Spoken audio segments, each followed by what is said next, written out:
Good evening, everyone. Mackie here. How are you all doing today? You having a good evening, afternoon, wherever you are? I know I am.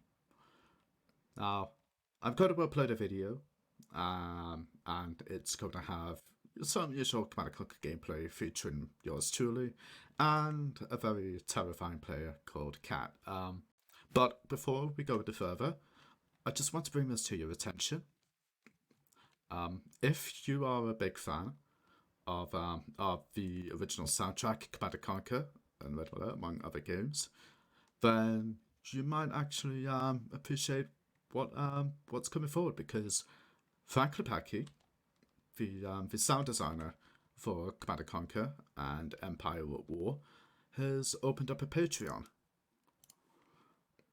where you can subscribe to help contribute towards his future endeavours, from Caffeinator, with digital downloads of his next future solo albums, up to Apprentice, a slot limited subscription with many rewards, up to including behind the scenes content, exclusive posts, voice greetings, and a Q&A masterclass.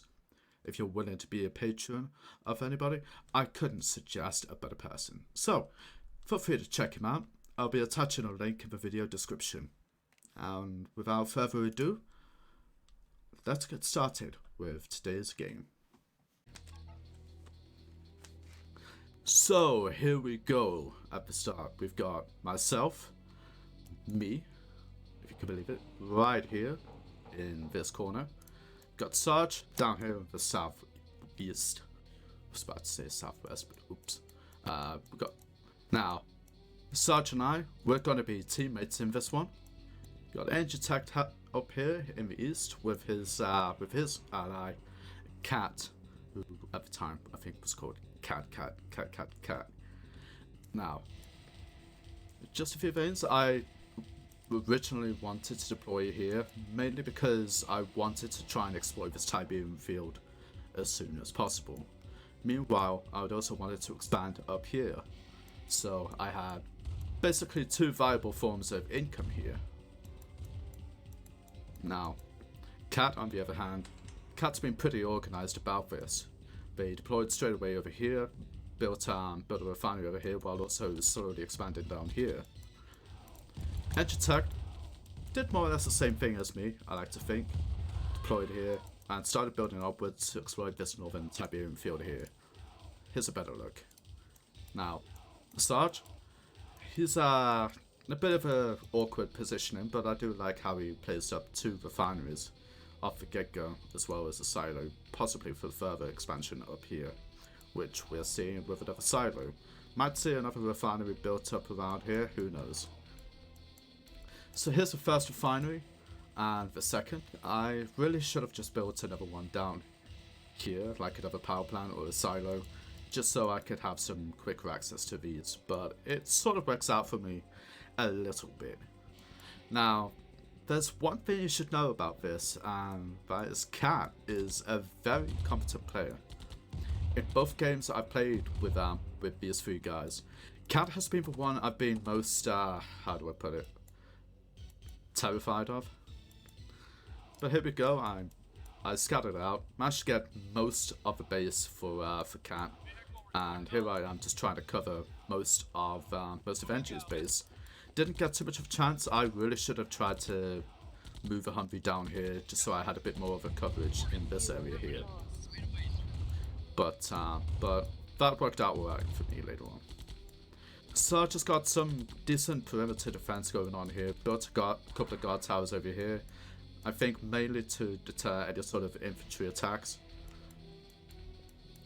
But he really needs to get a weapons factory placed somewhere. And that might be what he's ticking down over there. Cat, on the other hand, already starting to exploit this large field to the north here. Already got about, what's that, 3 refineries planned out here. And I reckon she might be planning to get a weapons factory right there. What do you know? In the timing, beautiful. Now, NG's got up through refineries, great thing to do when you're playing as GDI. when your units are this expensive for for the Global Defense Initiative, you really need to get as much of an economy going for them. Especially if you're planning on doing stuff like medium tank spams or, you know, or grenade spams, which I think is called the all-in strategy. Now here I'm already getting my first sort of like probing attack. Cat can see this, and I think it was either her or Angie who placed a beacon down here, so they're aware of that.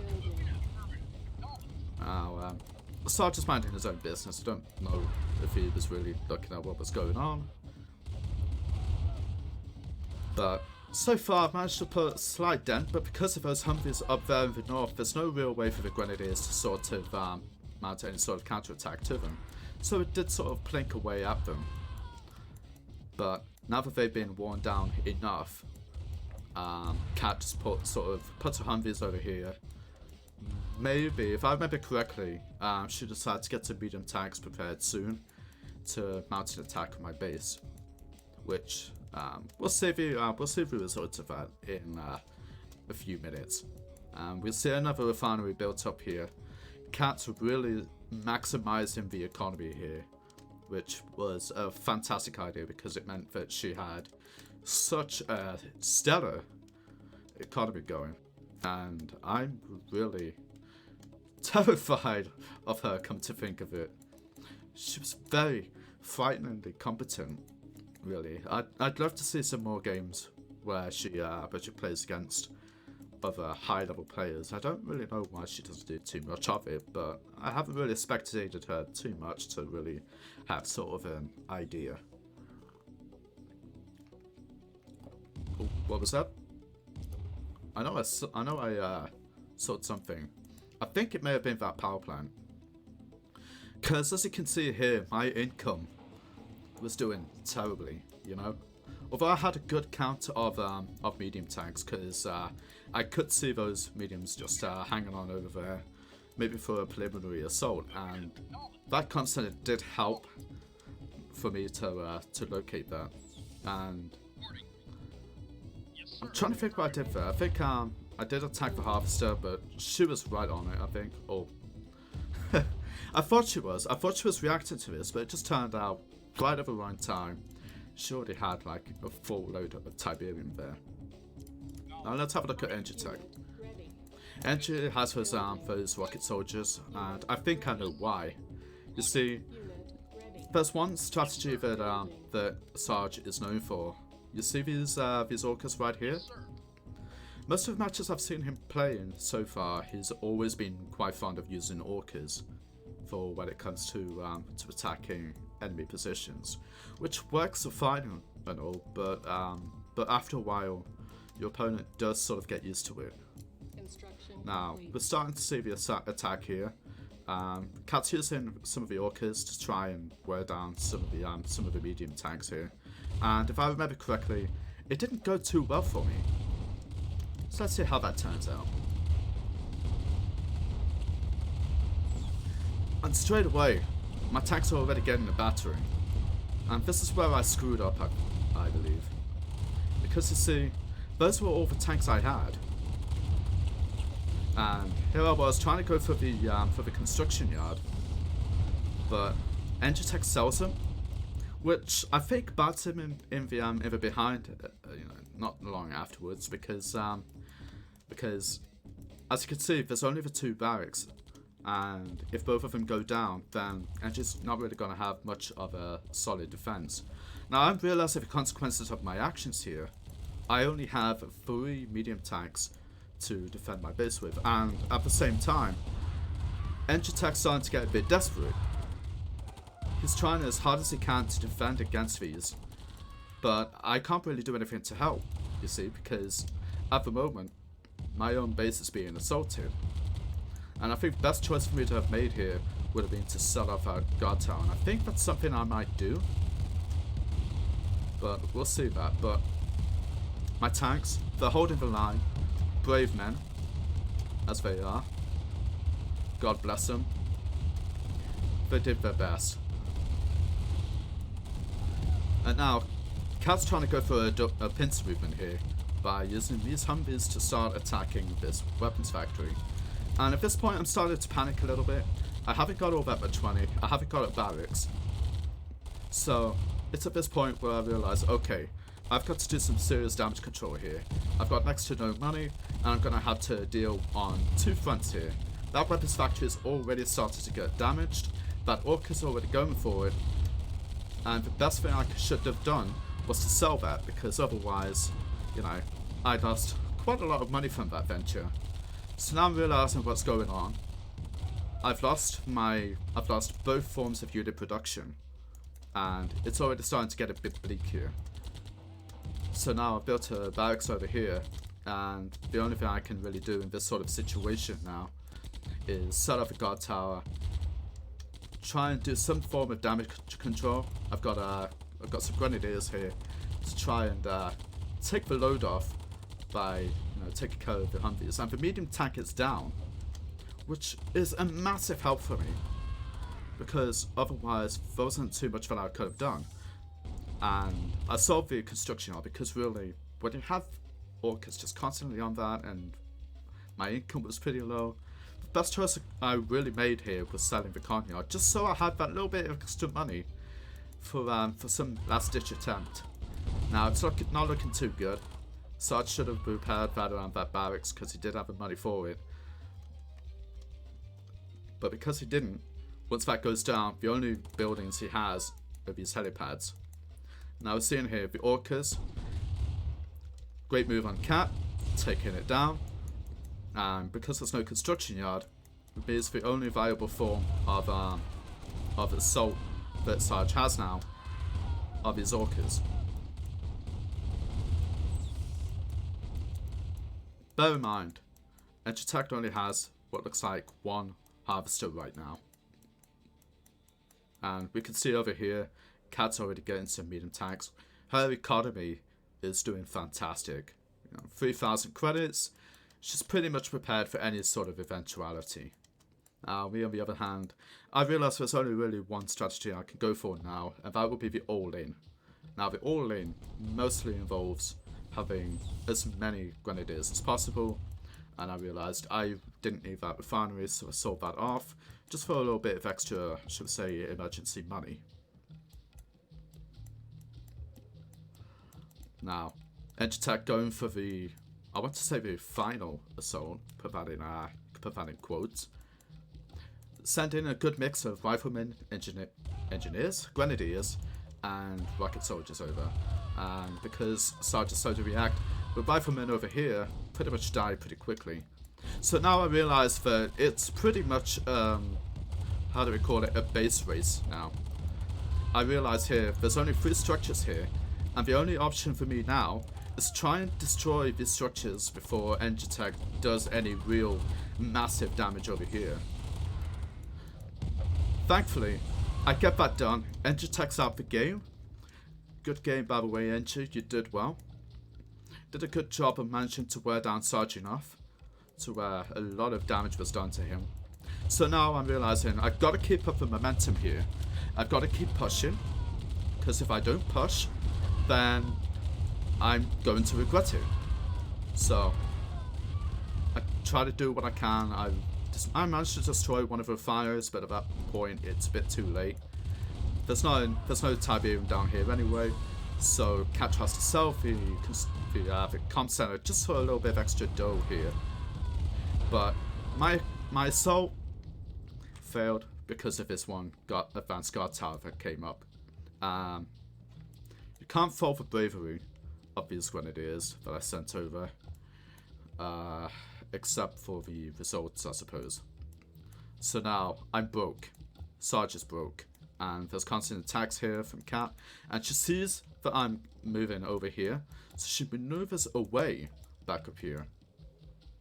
At this point, it's a do or die situation for me. I know I've got very little chance compared to how well developed and defended Cat's base is. So I mess up here. I'm pretty indecisive. I think, okay, I can see this weapons factory up here.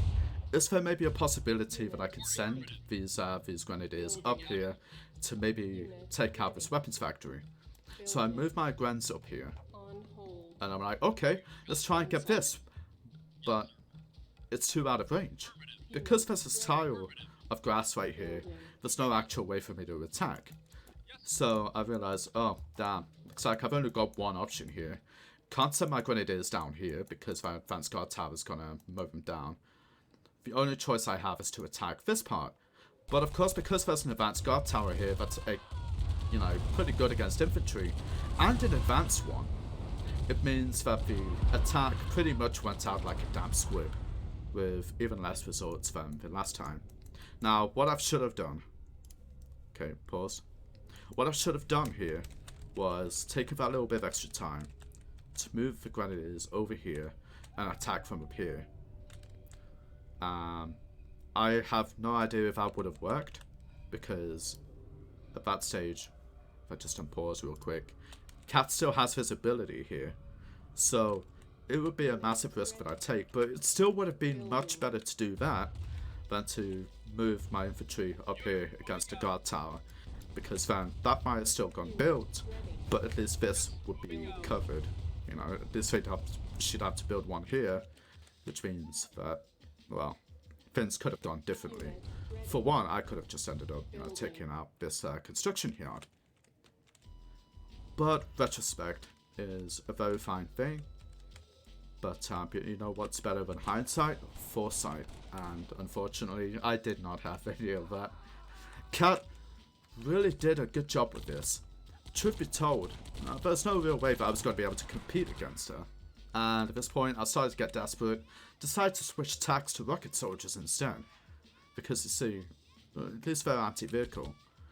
But unfortunately, you can see how well that turns out when Cat almost sort of knows that I'm trying this, so sends the anti-infantry vehicles first. And at this point, I've got no money, and I've got to make a very tough choice here. At this point, she's pretty much got my base locked down. I've got no money, no income, no hopes, no dreams. And I'm like, okay, this is gone. So, as soon as I said that, I think I typed in the chat GG. But I think Cat, being the merciless killer that she was just like, okay. But I didn't solve this. Turned out that you have to wait for the harvester to come out. But there we go. I was have a match. Now it all comes down to Sarge and Cat. Now they're both out of money, but the big difference here is that Cat still has, like I said, a fully developed base, solid defenses, and those advanced guard towers prove an excellent deterrent against these orcas. Now, Sarge is thinking about this. He's a very ponderous sort of player, I've noticed before. And in my opinion, he makes the wrong-ish call here by going for a harvester.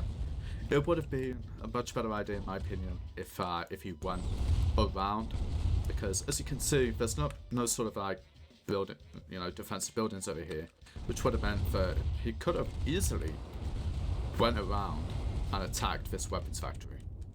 And although it would have been, a minimal sort of thing, it still, still worked out for Cat in the end.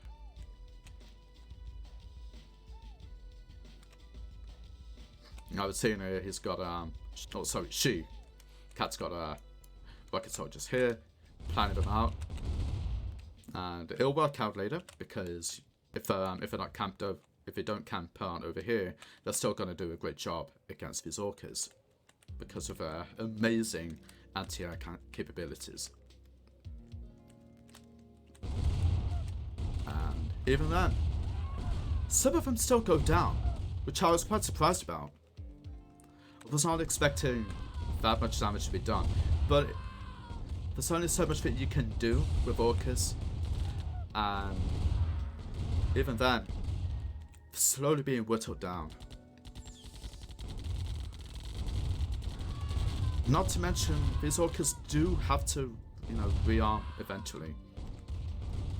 And they're just hanging back, waiting, and now that orca's gone, Sarge says, GG, I presume. Still got the one refinery. I guess he was trying for a last-ditch attempt, but there you go. He sells it, and we have our match over. Fantastic game. Gotta say, Cat was a fantastic player with this, and I'm actually quite happy to have been able to play against such a competent player. I have a feeling that if I was playing against someone like Critical Meds, for example, that would have ended a lot quicker. Now, I do have to say, I'm glad that I managed to do at least some damage, you know? I managed to take out Engitech's base, which I think did help hold off some of the assault from Sarge. But, well, there's only so much you can really do against a scenario like this, where it looks like even the medium tanks were getting ready to get into the brawl. But that's it for that match. Let's see the statistics. Now seeing straight off the bat here, I actually did fairly well with the economy. 21,000 is not bad at all for this sort of scenario where, you know, when you played as a GDI, you really need to boost your eco as well as you can. Especially when you're going against someone like Cat, who, by the way, as you can see here, actually has the best eco. Some very well strategic, well thought out placed refineries, really milking the Tiberian for all it's worth, and it really worked out here. 105 kills, only 4 buildings razed, but they were the ones that really mattered, for want of a better word, you know. Stuff like the barracks, the weapons factory, that sort of thing. Yeah, Engitech, he did a good job, I think. I think he knows as much of the game as I do. So I just felt some sort of even match against him. I think were it 1v1, however, things may have been a lot more different in that account. Sarge, I think he's still learning. For what I've been told, he's still very new to the Command & Conquer scene, so it's all just a matter of learning. So I think he did a good job, but I think he really needs to focus more on getting vehicles, you know, like more medium tanks. More variation of infantry, you know, you gotta utilize his grenadiers as much as you can. But that was a very good 19-minute match that I had at the time, and I'm looking forward to the next match I do with these guys. Now, let's see what other matches we've got.